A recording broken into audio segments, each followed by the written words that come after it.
Chairman Whitehouse, Ranking Member Grassley, and members of the committee, thank you for inviting me here today. My name is Ted Gayer, and I'm the president of the Niskanen Center. As Senator Whitehouse said, I previously served as Deputy Assistant Secretary at the Department of Treasury and as Senior Economist at the Council of Economic Advisors, both in the George W. Bush administration. I want to address 3 points today. First, instead of providing subsidies to fossil fuels, our tax code should promote market incentives that factor in the external costs of energy use.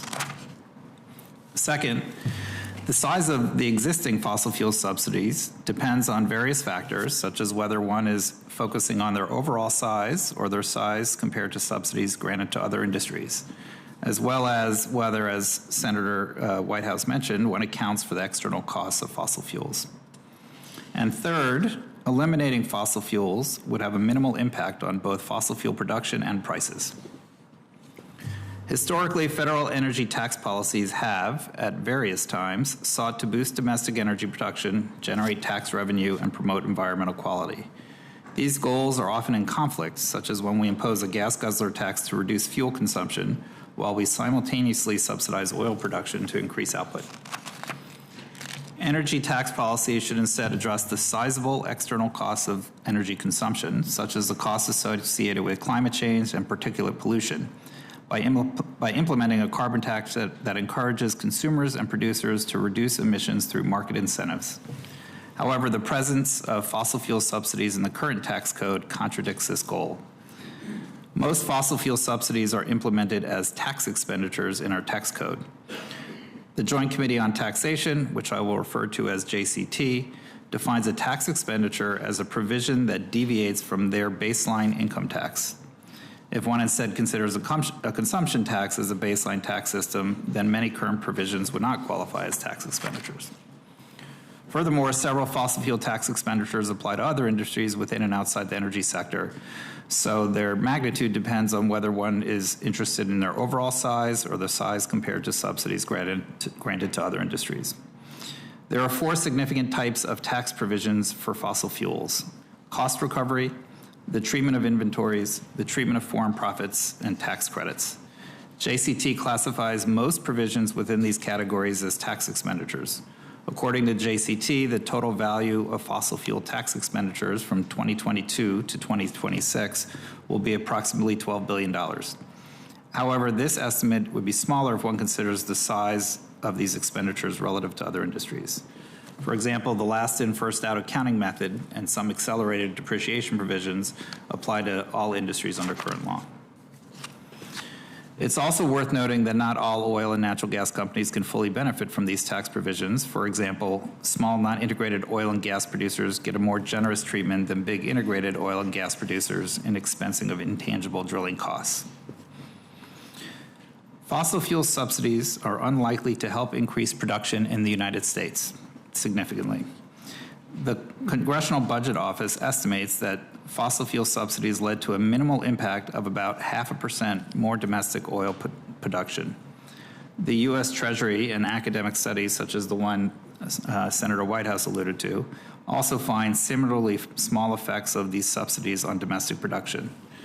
This means that they currently do not achieve the goal of insulating domestic prices from foreign supply disruptions, particularly since prices are determined in the global market. In conclusion, fossil fuel subsidies move us away from energy prices that accurately represent the extensive external costs associated with their use. My preferred policy is a border-adjusted carbon tax that creates incentives to account for the costs of energy use. This would provide incentives for businesses to innovate, to use cleaner energy sources, and to invest in more carbon-efficient production techniques. Mr. Chairman, Ranking Member Grassley, thank you once more for the opportunity to speak today, and I look forward to the questions. Let me begin with a few questions for Dr. Gayer, if I mind. Doctor, your doctorate is in economics, correct? Yes, sir. Could you explain what economists mean by the term externality, particularly in the context of fossil fuels? I'd be delighted to. I'll do it in an economist talk. You actually did a much better job, I think, when you talked about subsidizing the license to pollute for free The idea of textbook economics is you want the market price to reflect the cost of producing the good that you're selling. And in most cases, the market does a fine job of that, and we would not need to have any hearings or, I would hope, government involvement in it. But we need to account, especially when it concerns the environment, that when a production process is causing health costs, such as Nicole had referred to, or climate costs, as you and I had talked to, those costs are not going to be reflected in the market price. And so the economic prescription for that is simple, which is to try and set a tax equal to that price so that not to shut down a market, not to penalize unnecessarily. It's not a matter of retribution. It's a matter of what makes good economic sense and accounts for the cost of the production of a good. So that's internalized into the production and consumption decisions, and it relies on the power of prices in order to allocate these goods accordingly. Simply put, if you had two factories on the same river, and one was throwing all its trash and waste into the river, and the other was paying to have it cleaned up, that would be an unfair subsidy of the one that was throwing all its trash and waste in the river, correct? Yes, that's much more eloquently put than my textbook example, but yes.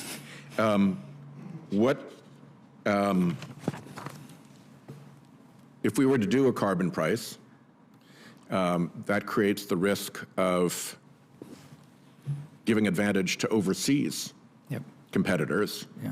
And your testimony calls for your carbon price idea to be border adjusted. Yes. Could you explain what you mean by it being border adjusted and what kind of effect that would have on pollution from other countries, specifically China and India?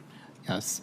So one of the attributes of a carbon tax is relative to a lot of other policies, it's actually not super complicated to administer. You levy the tax at the source. If it's a domestic source, you levy it at the coal mine or the wellhead. But if you were to just stop there, then imported goods their prices would not reflect the carbon content of their goods, and as you said, would give an unfair advantage to foreign imports. And so the idea of a border-adjusted tax is to make sure that any goods that we import, their costs reflect the same external costs that domestic producers are facing. And so you would adjust the tax and make sure that they are subject to the same tax. The advantage of doing so, I would say, are twofold. One is in the realm of economics, as you said. It would alleviate or eliminate any competitive advantage that foreign companies would have in exporting to the United States if we had a carbon tax.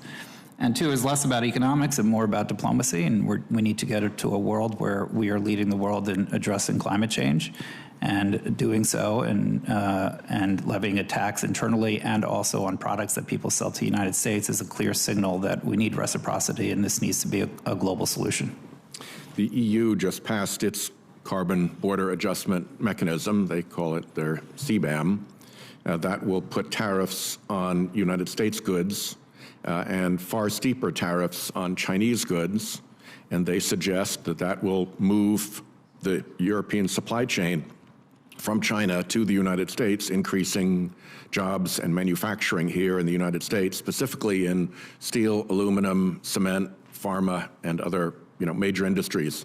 Does that sound right to you? And how did domestic industries benefit proper carbon border adjustment? I don't know the particular of their pricings. It does sound right to me, and I believe their pricing is, again, reflecting the relative carbon content of the goods that China versus the U.S. exports, and to the extent that we are less carbon intensive than the Chinese, we would be subject to less of a levy, which would make us more competitive on those industries.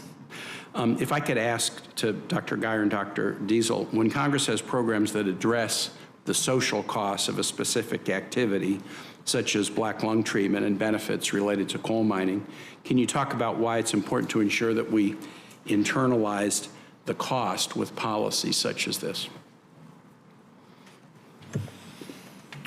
Thank you, Senator.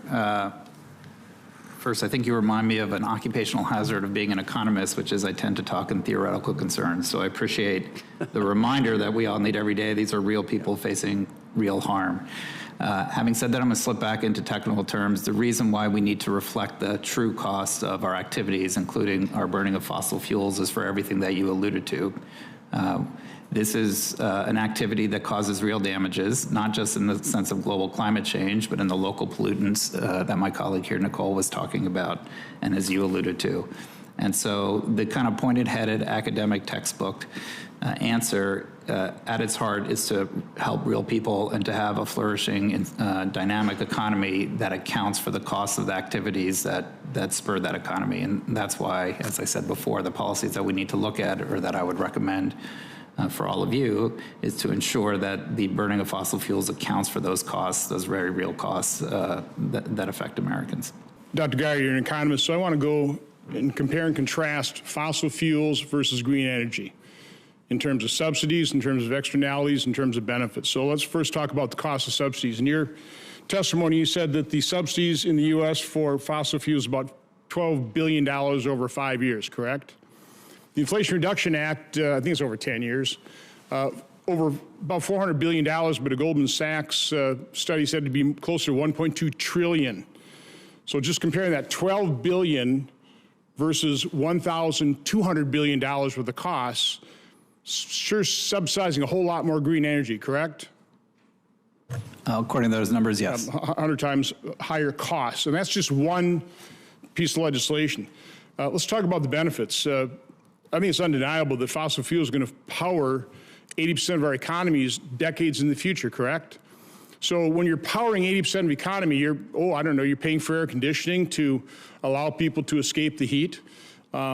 Certainly, China and India are going to use fossil fuels to lift their people out of poverty. Ms. Geyer, do you believe there's any chance whatsoever that India and China are going to stop using fossil fuels? Nor do I think we will, yes. Right, zero chance of that, okay?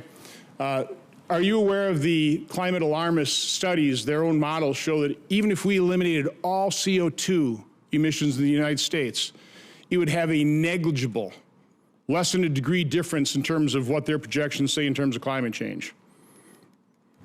I don't know which models you're referring to. I don't think that's true. Dr. Geyer, for you, you're the economist here. Two of the tax benefits that are often talked about are the percentage depletion allowance and the intangible drilling cost. If we eliminated those, how would they impact someone like Exxon or Shell, Chevron, some of those big oil companies?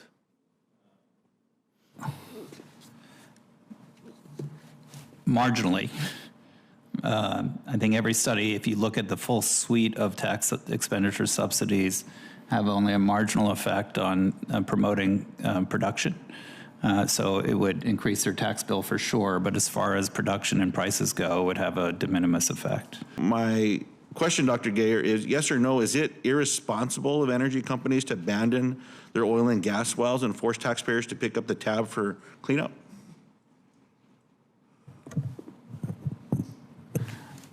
I don't know the particular examples. My short answer is yes. My long answer is to commend. I think you're right. This is an issue that carbon taxation has lots of merits, but it's not going to meaningfully address the concern of abandoned wells. So regulatory, legal liability, and in this case, public funding to clean up the mess, I think is the right way to do it. You touched on my follow-up question, which was, do you believe that operators should be held responsible for their activities impacts up front before drilling begins rather than offloading the burden on taxpayers?